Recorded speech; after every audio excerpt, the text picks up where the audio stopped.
Eze Ikuku agwa gị ga-expose onwe gị na dị social media small na ị na-aga ala ịta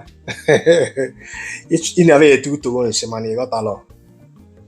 ị na-aba etu utoro nsi Eze Ikuku afụka manụla vidiyo edorọpụ isi na Ezeaku bụ nwa Nsụka bịara Anambra steeti ebugharị ozu ndị Anambra steeti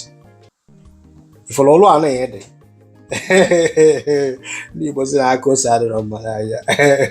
agwara social media ka anyị nọ na ọwụrụ ya sef ndị Igbo si na ọjọọ mgbe gwara azụta ife ụtọ kwe mgbe gwara ekwetekwasị ife ụta nwanne gị nwoke bụ onye Igbo bụ Ezeaku Ejiofor pụtara wee na-advocate for social change bụ na ife a bụ oke n'ọrụ religious leader bụ na ife a bụ ihe ndị fada maọbụ pastọ supposed ị na-eme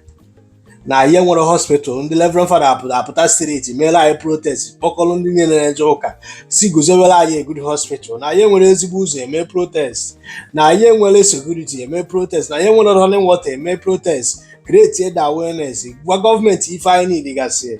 na ihe nwere good educational system eme protest for it then contractor kwere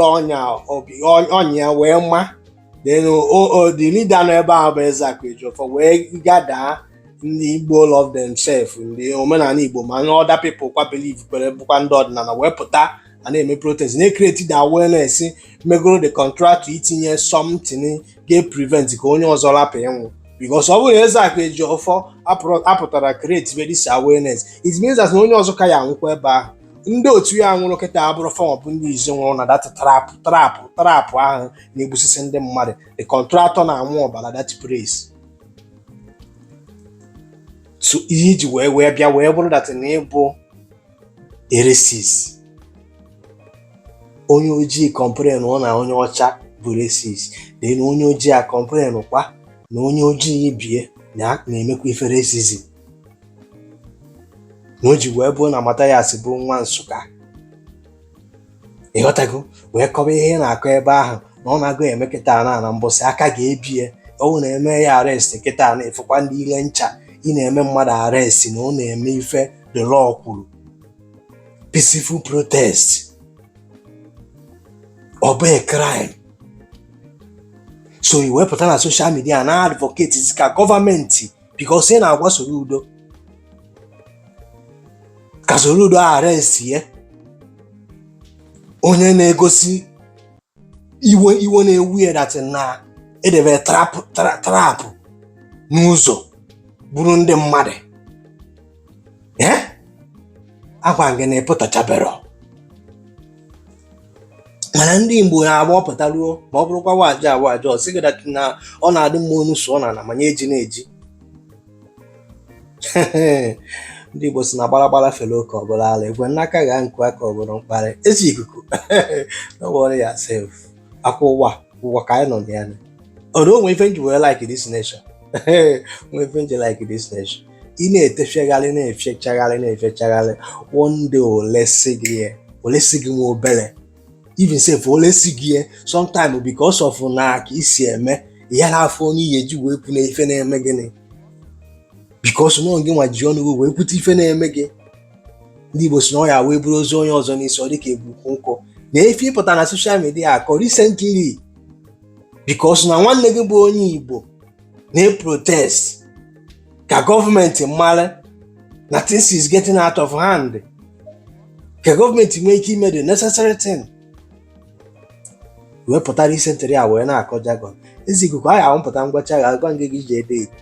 date o kwere n'izu oge ekwe n'ọnwa ndị Igbo si na ọ ghatachighị ụkpaka mere na-eji si ekwe na ekene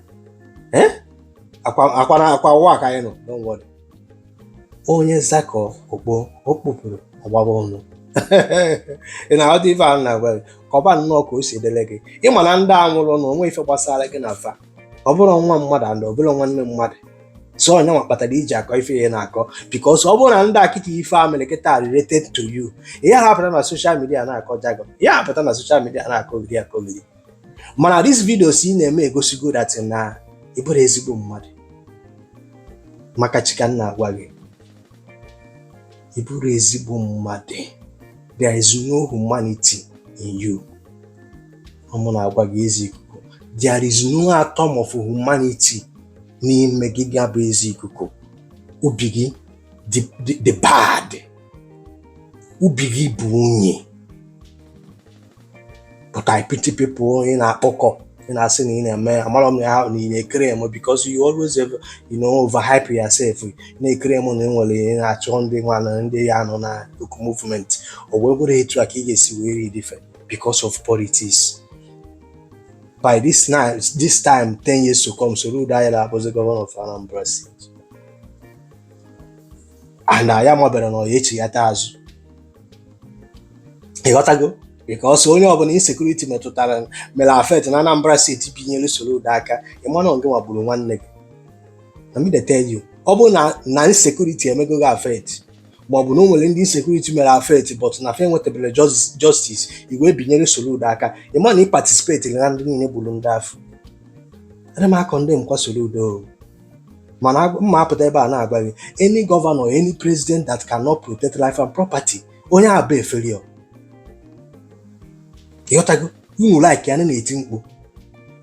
mana nsogbu adịrọ. Ọ mkpụrụ onye kọrọ